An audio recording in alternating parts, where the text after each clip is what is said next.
Welcome back to another technical deep dive here in the debug zone.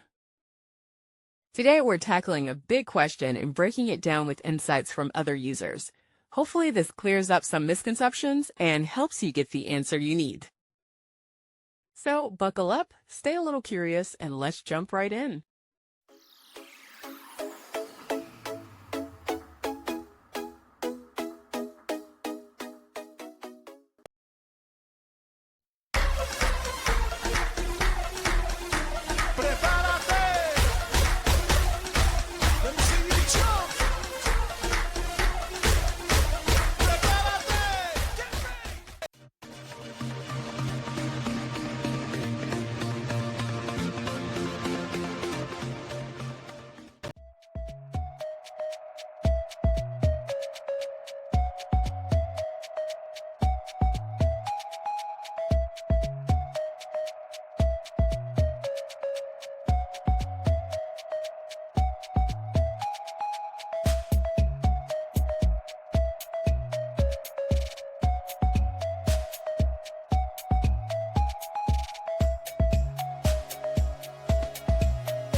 And that's a wrap.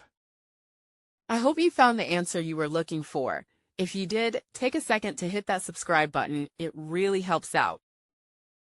And let me know in the comments which solution worked best for you. See you next time in the debug zone.